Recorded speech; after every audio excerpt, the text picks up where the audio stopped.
weren't rich, and none of us were benders.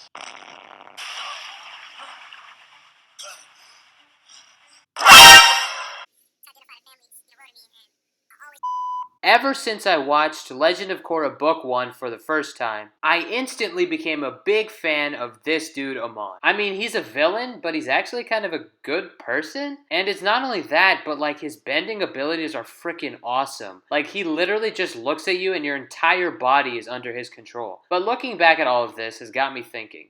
Assuming it were possible, what would happen if this absolute legend of a man teamed up with the big bad of the original Avatar series, Fire Lord Ozai? How would such an alliance be formed? How would it work? What would be the state of the world? Could Team Avatar find a way to come out on top? There's a lot to talk about, so grab your flaming fire flakes and your freeze-dried cucumber quats, because this is going to be a long video. Let's get into it. Now, obviously, I know that this team-up between Amon and Ozai is, logically speaking, impossible. Because Amon wasn't even born when Ozai was defeated, and on top of that, Amon and Ozai probably wouldn't get along. Because, like, Ozai wants to conquer the world using his enhanced Sozin's Comet firebending, while Amon wants to remove bending entirely, so yeah, just based on this, the team-up doesn't seem very likely. But trust me, all of these issues will be addressed in this video. But first things first, we're going to have to do a little bit of history rewriting, and this can be done in two different ways. So the first option is that we can change it so that Amon is born sometime near 55 AG, which is the same time that Ozai is born, or we can change Ozai's birth to sometime near 130 AG, which is the same time as Amon's. Now personally, I think that the first option is much more interesting, since Ozai wouldn't really have any power in 130 AG, considering Aang would have defeated the Fire Lord that took Ozai's place in this timeline. Therefore, in this video, we're going to place Amon in the Avatar the Last Airbender timeline. Let's see how that plays out. So first things first, we have to tackle Amon's origin story, and also discuss his childhood and early life. Now obviously, Amon's father played a big role in his life.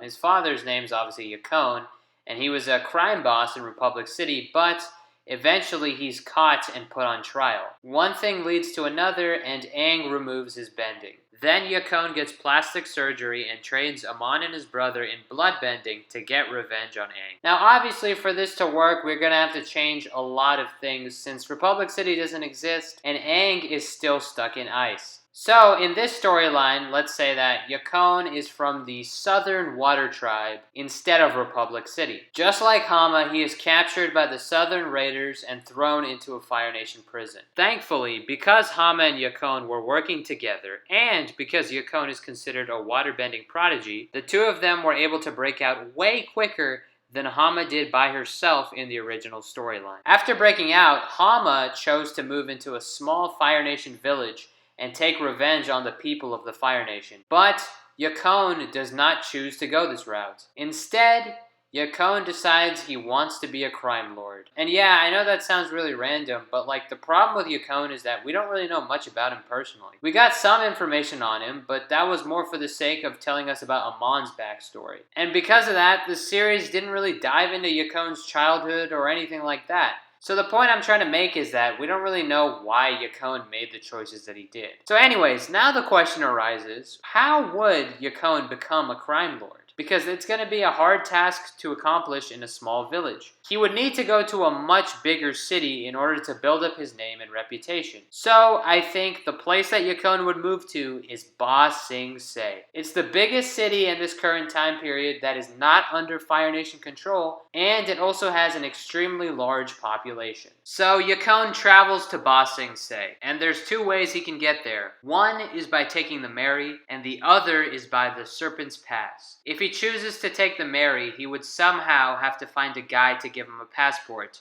Or, like I said earlier, he could go through the Serpent's Pass, which I think is something he'd be able to do. But the problem is that once you cross the Serpent's Pass, you're kind of screwed. Like, if you choose to go that route, you end up having to climb the wall of Ba Sing Se. Therefore, I think the more likely option is that Yakone gets a fake passport the same way Iroh and Zuko did. So Yakone enters Ba Sing Se and is obviously going to be placed in the lower ring, which is where the lower class and the refugees reside. Now, it's already been stated that the lower ring has a fairly high crime rate. So because of that, it's pretty easy for Yakone to make a lot of friends who are as cunning and twisted as he is. Thanks to Yakone's tenacity and talent, he is able to steal a lot of money from a lot of people. Because of that, he and his crew get hella rich. And on top of that, Yakone and his crew start getting heavily involved in the black market. Now, in case you're unaware, it is heavily implied that there is a black market inside of Ba Sing Se. In Book 2, Episode 14, titled City of Walls and Secrets, the gang are trying to look for Appa, and so they decided to go around asking people questions. At one point, Sokka asks this man the question, "Where is the black market?"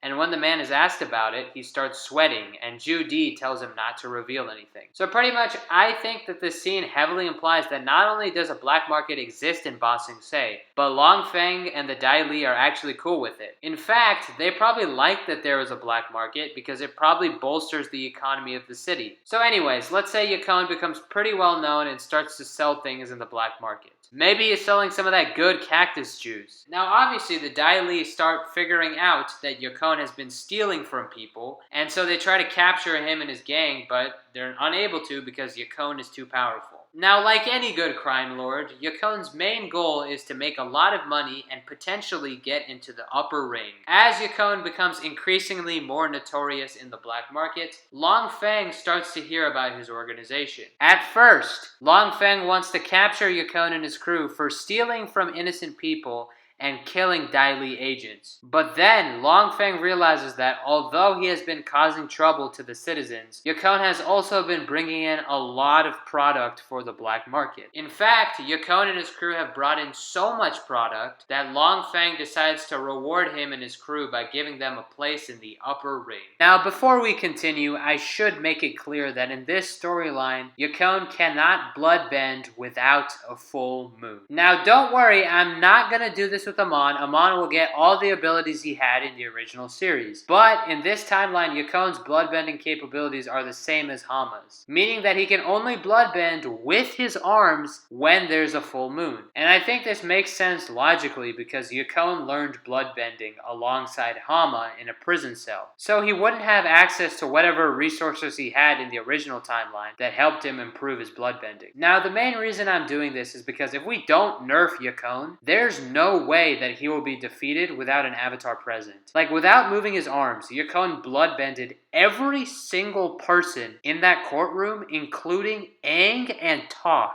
And if Yakone isn't defeated in some way, Amon can't be born. So this is just something that has to be done in order for this what if to work. And again, like I said earlier, I think it also makes sense logically in this timeline as well. So Yakone and his crew enter the upper ring and continue their operations from there. Now the thing is, right, because Yakone had always done things in the shadows, he wasn't really aware of the rules. He just did whatever he wanted, and when he ran into trouble, he would just defeat the Dai Li agents with ease. Because of this, Yakone was unaware of the rule that you can't talk about the war. So one day, when Yakone is talking to one of the neighbors, he brings up the war.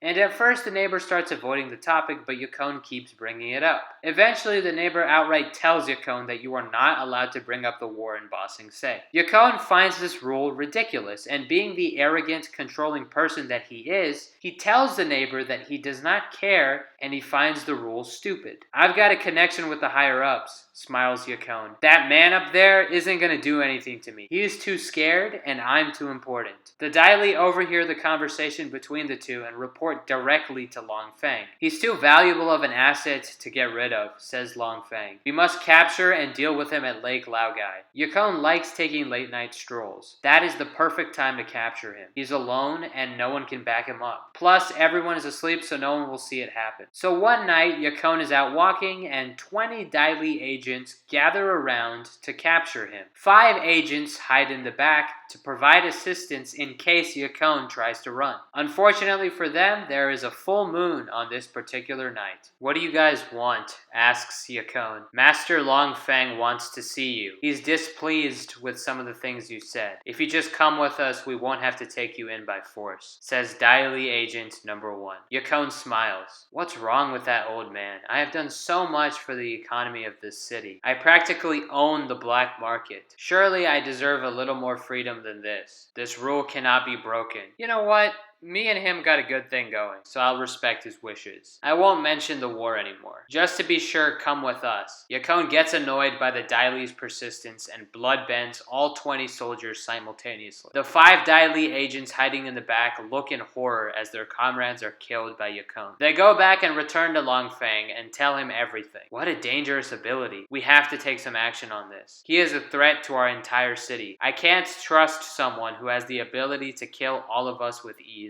He is a waterbender, so he's probably drawing power from the full moon. Tomorrow morning we raid his place and deal with him accordingly. In the morning, Long Feng and the remaining Dai Li agents go attack Yakone. This action enrages Yakone and he tries his best to fight back, but unfortunately, due to the overwhelming numbers advantage, Yakone and his men are losing the battle. Now, Yakone and his crew got a pretty tight bond because ultimately Yakone's crew would be absolutely nothing without their leader. He's helped them get into the upper ring, and so they're pretty loyal to him. The crew tries to help Yakone get away, but eventually he is captured. My lookout Dai Li agents informed me of what happened last night. Seems you have some kind of special ability that allows you to control other people's bodies. That ability is just too dangerous to leave completely unchecked. However, we still value what you and your team have done for us, as well as your leadership abilities. Thus, we have decided to allow you to keep living in the upper ring with your crew, receiving the same privileges you've had up till this point.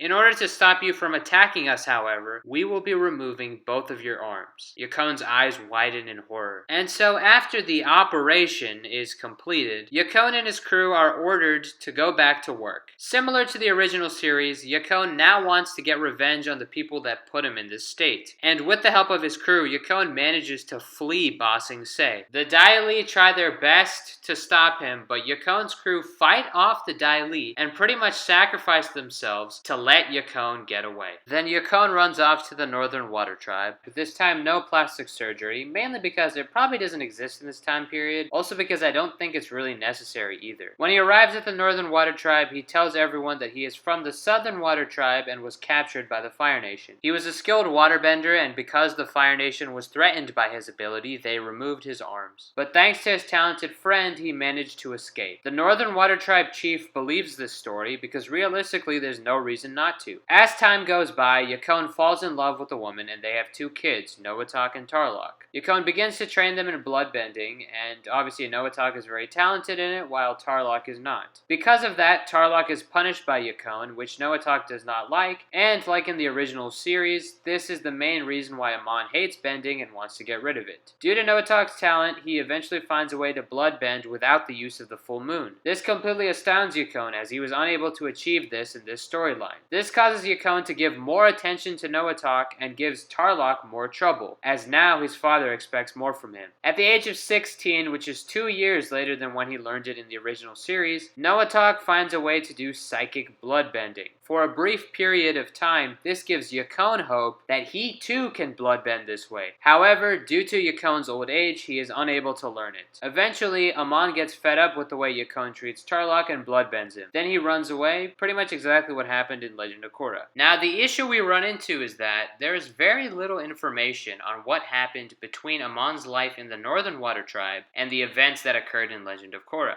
He just kind of shows up in Republic City and has this whole army of non-bending chi blockers. And I'm not really sure how we found these people. So essentially I gotta come up with something because we don't really know what happened. Alright, so let's say Amon, or Noatak, comes up with this plan to rid the world of bending by assuming the identity of Amon. He comes up with his own fake backstory, and that'll be the same one that he came up with in the original series. He travels from place to place trying to find people who support his cause. I think that especially during a time period where firebenders have caused massive atrocities, it should be easy for Amon to find people. Let's just say that as he starts his travels, Amon finds a chi blocking dojo and learns how to chi block. I know that sounds kind of dumb, but I don't want to waste time on things that aren't very interesting. And it's not really clear on how Amon learns chi blocking in the original series. Combining his bloodbending and chi blocking knowledge, Amon finds out how to take away people's bending. And this is the point where Amon comes up with the fake story on how he was granted this power by the spirits. So now that every bit of Amon's fake story is taken care of, he goes around and finds people that support his beliefs and starts teaching them how to chi block. Now, one issue that the Equalists have is that in this timeline, there's not going to be any advanced weaponry to help them fight, so essentially, they're going to have to rely on pure chi blocking skill. After many years of searching and training, Amon gathers a large enough crew, but he wants to make his revolution grow bigger.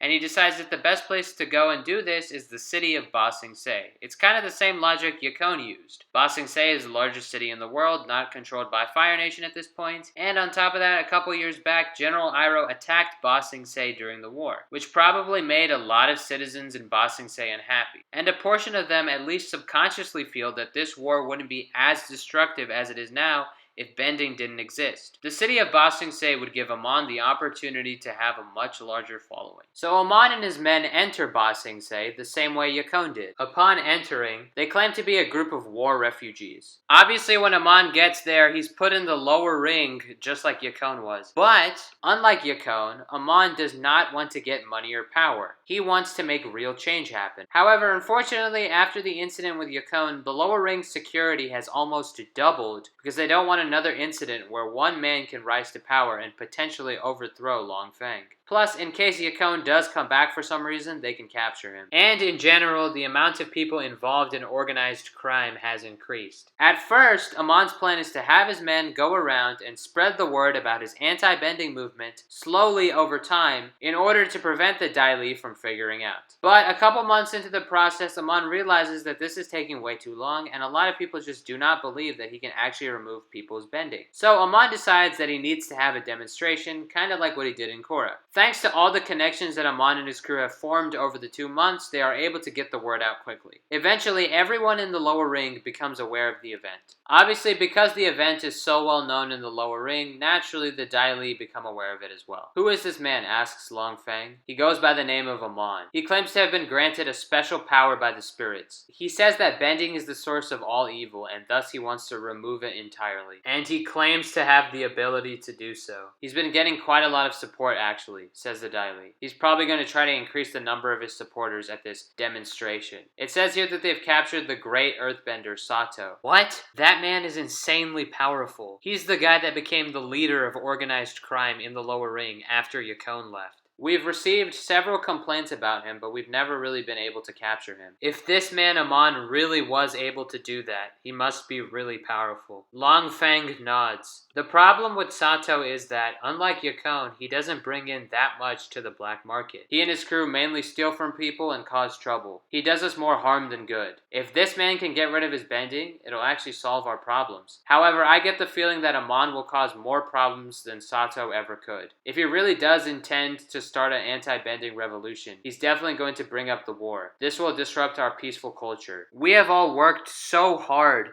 to try to restore order after the Fire Nation attacked us. Amon is going to ruin all of that. We must stop him as soon as possible. We cannot allow him to say anything. When is all this taking place? Tomorrow afternoon, sir. It's happening right outside the famous tea place in the lower ring. Okay, 40 of you go to the tea shop first thing in the morning. The owner obviously won't say anything to stop the esteemed Dai Li. Tell the owner to invite Amon and his crew inside his store. Capture and bring them to me. Or better yet, just kill them. We can't risk anything. In case anything does go wrong, 20 of you hide in the crowd and attack before he starts talking. The rest of you stay with me. In the worst possible scenario, we have to at least defend the upper ring and the palace, although I doubt it'll come to that. It is now the day of the event, and already people have been lining up, waiting for it to start. How much longer do we have to wait? Asks Spectator 1. I know, right? Says Spectator 2. It should have started a while ago. Maybe all of this was just too good to be true. The 20 Dai Li agents stationed inside of the crowd are waiting intently for something to happen. Why hasn't at least one of our men come out yet? Asks Dai Li Agent 1. We saw Amon and his crew enter the tea shop an hour ago. What's going on?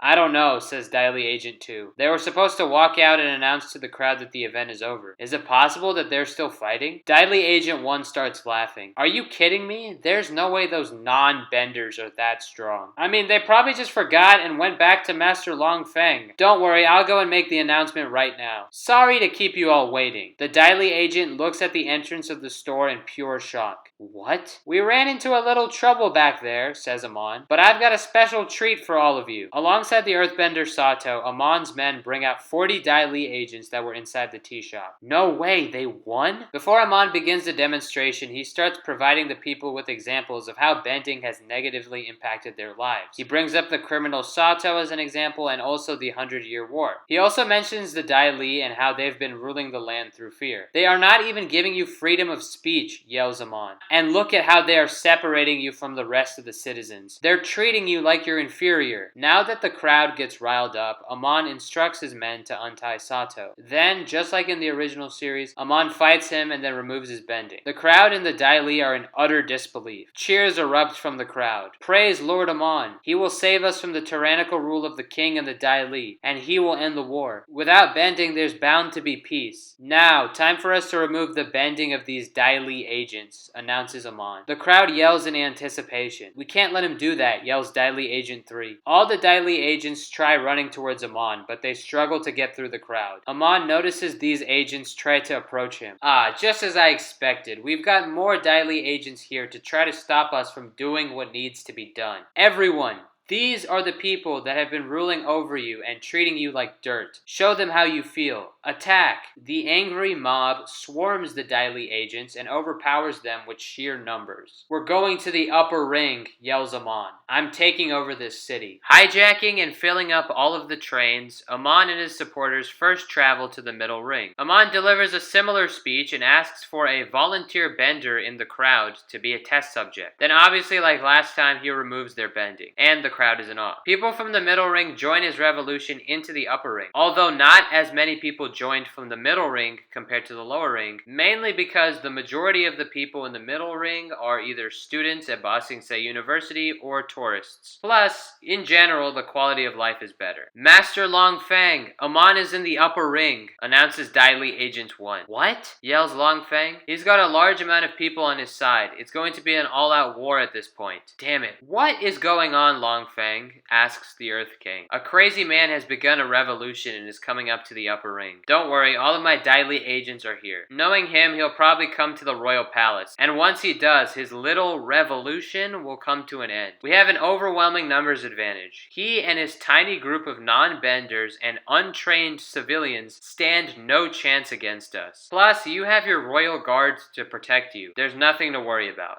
Amon and his supporters move towards the royal palace. The citizens of the upper ring hear the loud chants and come out to see what's going on. What are we gonna do, sir? Asks Amon's right-hand man. Should we all march in there together? You know there's gonna be a lot of soldiers in there. It might not go down the way we want. No worries, says Amon. I'll go in there by myself. What? Are you crazy? That's suicide. Don't worry about me. Okay, if you insist, boss. Everyone stay here. Master Amon is going inside the palace to meet with the Earth King. He said he will be back soon. Amon marches straight into the palace. You're one crazy man to come alone, says Long Fang as he stands next to the Earth King. Or do you have some kind of plan I don't know about? Amon does not respond. Well, this was fun while it lasted, but it's all over now. 50 Dai Li agents surround Amon, but before they can even attempt to do anything to him, Amon, without moving a muscle, blood bends all 50 of them. They pass out from the strain. Long Fang gasps in shock. You're just like...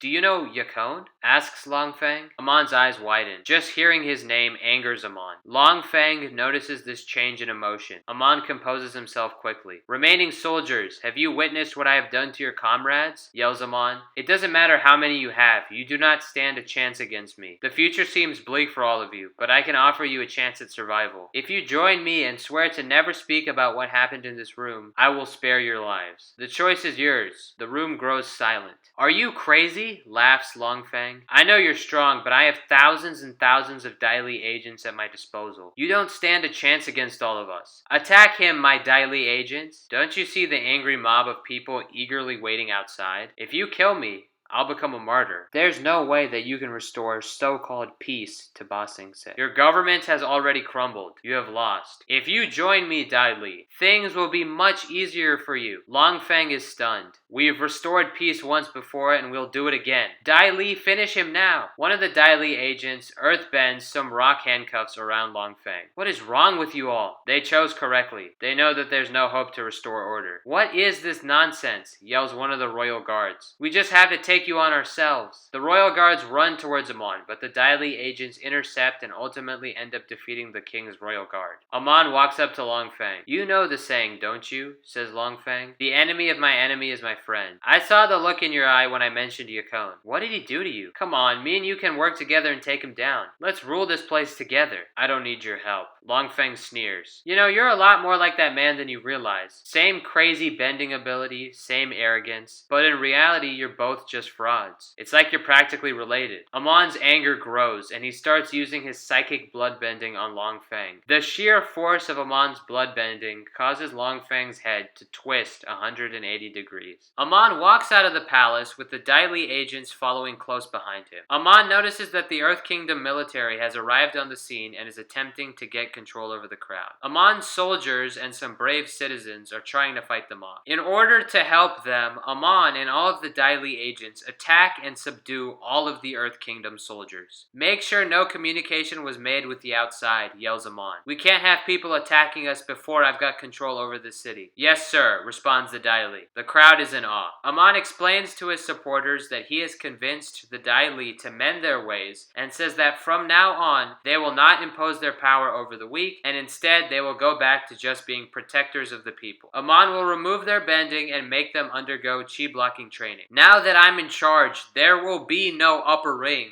announces Amon. There will be no benders born with an unfair advantage over normal people. Everyone will be treated equally here. Once I take over this land, I'm going to keep expanding our territory, causing our ideologies to spread across the world. And very soon, I will take out the greatest threat to our movement, the Fire Nation. The crowd cheers in approval. It's time to celebrate. For Ba Sing Se is no more. It will now be known as the City of Equality. So now that Amon has taken over, he makes changes to Ba Sing Se and his crew. And I'm going to list all of these changes right now. So first of all, obviously, like I mentioned earlier, there is no lower, middle, or upper rank. There's also no more Ba Sing Se University. It is now replaced with a research facility for developing new weapons and technology. A chi blocking dojo is also built in the area. This is where the Dai Li agents and other civilians learn how to chi block.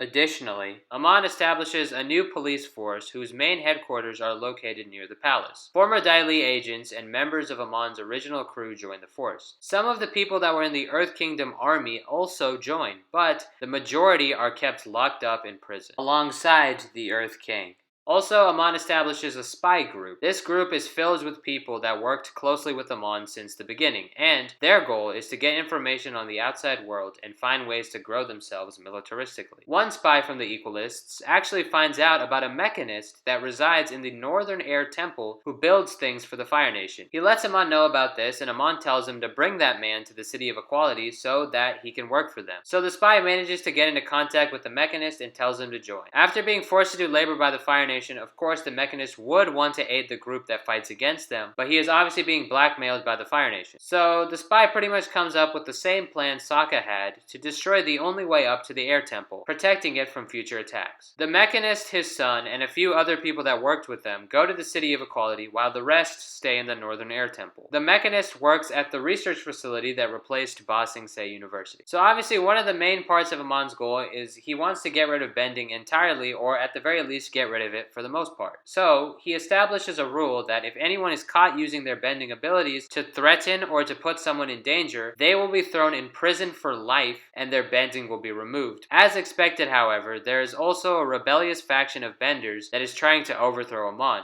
but their numbers are small and insignificant. Now, one issue we run into with this whole no bending thing is that Ba Sing Se is, kind of run on earthbending. Like, the trains need earthbenders to operate, and to let people into the gate, you actually have to use earthbending. So, yeah, that's definitely going to be kind of a problem for the story, because if Amon claims this land to be an anti-bending land, and the first thing people see when entering is two earthbenders opening the gates, it's going to be a little strange to say the least. But with the help of the Mechanist, I'm sure that someday they'll come up with a way to develop technology that allows these things to work without Earthbenders. Now, eventually word gets out that Ba Sing Se is no more and has been replaced with the City of Equality. A lot of people hear about this and decide to go to the city because they support Amon's ideals. Luckily for Amon, there are also a lot of wealthy people that support his cause, and so the City of Equality receives some funds from them. So now there are officially 4 kingdoms in this Avatar timeline. There's the Fire Nation, the Earth Kingdom, the Water Tribes, and the Equalists. So now that this new Avatar world has been properly established, the question arises, how would Amon and Ozai even team up? Because currently, the two of them are directly opposing each other. Well, I think that they would eventually form a kind of temporary alliance once word gets out that the Avatar returns. I think the reason for that is clear, and that's because the Avatar is a big threat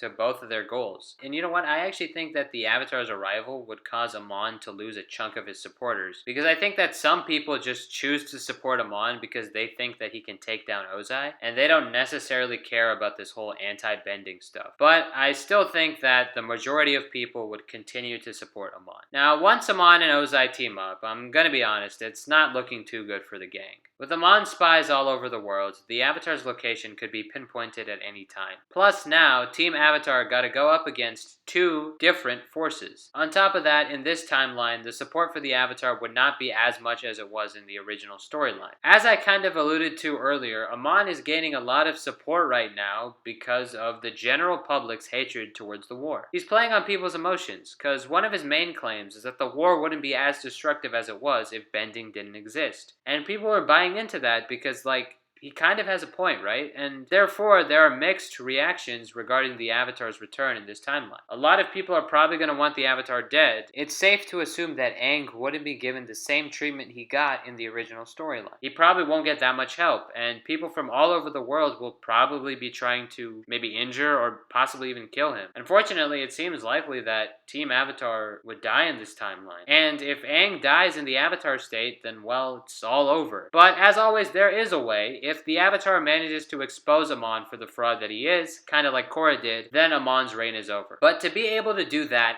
and find a way to defeat the Fire Lord before Sozin's Comet is gonna be pretty difficult. It might even be close to impossible. The Earth Kingdom and the Water Tribe are both fairly weak thanks to the Equalists and the Fire Nation respectively. If Aang and the crew could find a way to create an alliance between the Earth Kingdom and the Water Tribe, then maybe they'd have enough manpower to pull something off. They could also get help from the White Lotus, but it's going to take a lot of work and there's very little time. So I think that there's a 99.9% chance that the good guys do not prevail as they usually do. The power of friendship can't save them, unfortunately. But hey, who knows? I'll try to come up with a way for Aang and the good guys to win, and maybe I'll make a video on it, and it'll be like a part 2 to this video. But I'm not promising anything because, like I said, things look pretty bad for the Avatar. If you guys can think of a way for Team Avatar to pull through with a W in this near impossible scenario, let me know in the comments below. I'm interested to see what you guys have to say. So once the Avatar is defeated, it will ultimately be an all-out war between the Fire Nation and the Equalists. And I'm gonna be honest with you, I think in this timeline, the Fire Nation win. Because if Amon does not know about Sozin's Comet, it's going to be extremely difficult for them to prepare. And once Sozin's Comet arrives, the Fire Nation get an overwhelming advantage. Now, one thing to consider is that the Fire Nation most likely isn't going to have access to the same technology that they did in the original series, because the Mechanist is now working for the Equalists. So, I mean, I could see the Equalists winning, but ultimately it comes down to whether or not Amon and the Equalists can find a way to overthrow the Fire Nation before Sozin's Comet. And I don't find that likely because, like I said earlier, they're not even aware that Sozin's Comet is happening. Even with Amon's spy network, it's going to be really hard for them to figure out about Sozin's Comet because it's not something that is talked about openly. So essentially, to answer the question in the title of this video, if Amon and Ozai teamed up, Aang and the crew would most likely all be dead, and eventually, thanks to the help of Sozin's Comet, the Fire Nation would prevail in the end. Now remember, I'm giving you the most likely scenario. Team Avatar and the Equalists especially both definitely have a chance of winning. Anyways, guys, that is the end of the video. If you somehow managed to make it all the way to the end, please leave a like and subscribe. It would mean a lot. Let me know in the comments below if you guys want to see a variation or continuation of this video. Maybe I can do a part 2 where I place Ozai in the Legend of Korra timeline or something. I hope all of you had a great Thanksgiving if you celebrated it. And yeah, thanks for watching, and I will see you all later.